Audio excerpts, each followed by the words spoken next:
Intelligence System Analytic Computer is activated.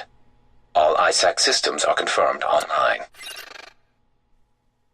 This is Agent Aaron Keener, reporting in from DZ-02. The JTF has pulled out and are preparing a retreat from Manhattan. Any agents who are still alive know that we are on our own.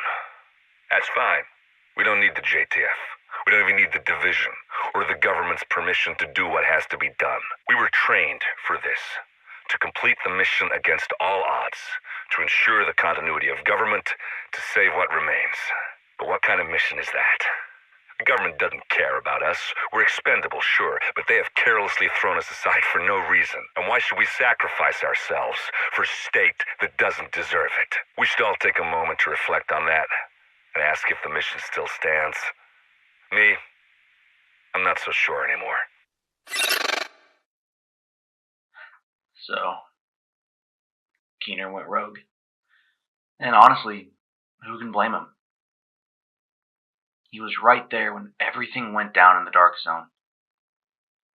He saw firsthand how savage the people became, how quick the JTF was to just throw them all away, to just accept the losses and retreat after so many agents died. Even after everything that's gone down, I can't blame him for wanting to be done with the division. But everything he did after, siding with Colonel Bliss, killing other agents, kidnapping Batali, I can't judge him for leaving, but I can sure as shit judge him for the body count. I still remember when we all got the call. An APB on a new priority target. And who could have guessed it was one of our own? Priority message. To all active duty agents, be aware that Agent Aaron Keener, call sign Vanguard, has had his agent status revoked and is now a priority target. Keener is directly responsible for the murders of several SHD agents in New York, and he is now wanted for high treason and acts of terrorism against the United States. He is armed and extremely dangerous, and it is believed that he has gathered other former agents to his cause. Identities will be released once they are confirmed. Keener's last known position was Manhattan, NYC. End message. It was shortly after this that Keener led all the factions of New York to the West Side piers. You know the old adage, the enemy of my enemy is my friend? Well, take that and multiply it. Every Riker, every cleaner, and surviving LMB all worked together just to track down Keener. And you know what? That is exactly what he wanted. Why? No fucking idea. And that's what he wanted to. Eventually, he made it out of New York with Batali in tow. He left this little message for one of the surviving second wave agents, found in Amherst's old lab near Camp Hudson. Well, here I am, Aaron Keener, the first wave's prodigal son. Normally I'd do this face-to-face, but I'm not 100% sure which way you'll jump. You act one way when Ms. Lau is watching, and another way entirely when you're off the leash. That's an interesting contradiction. You see, I think that deep down, you get it. You know, the old rules, laws, governments, those things died on Black Friday. But the feral PMCs, the convicts, the ones smart enough and good enough to take what they need, they'll survive. Me? I'm gonna prosper. Oh, you could too, but you took an oath, right? You got a duty. Those are both ways of saying that your conscience is fucking you. You ask yourself, who has earned a right to tell you what to do?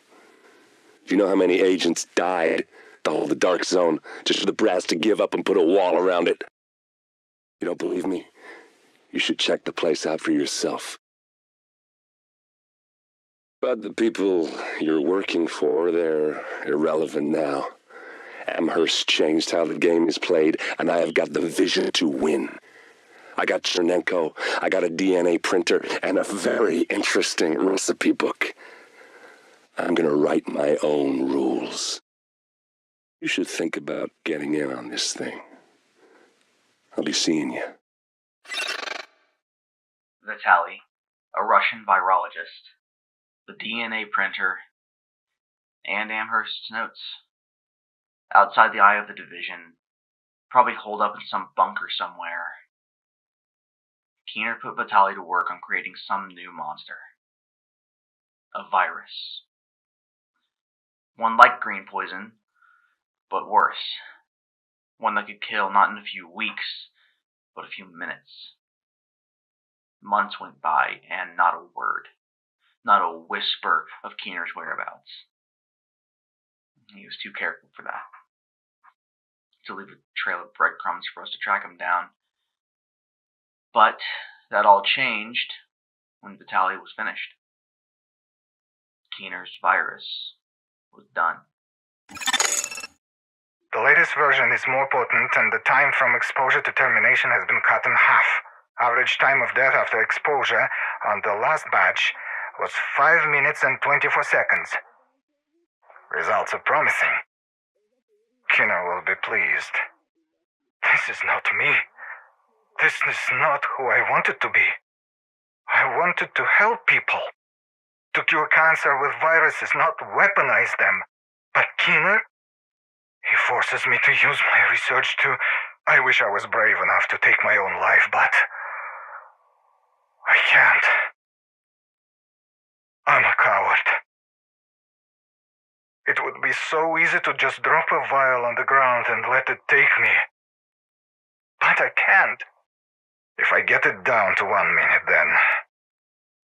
then I think I wouldn't be afraid anymore. I could handle that pain for a minute, but not for 5. Okay, back to work. Are you finished? Yes. Great.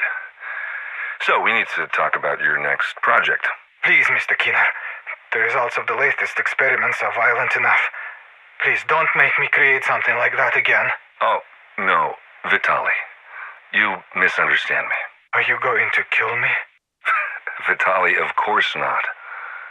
I'm letting you go. You are? I found a group that will keep you safe. And you've really done exceptional work, and people are starting to take notice. Who are these people?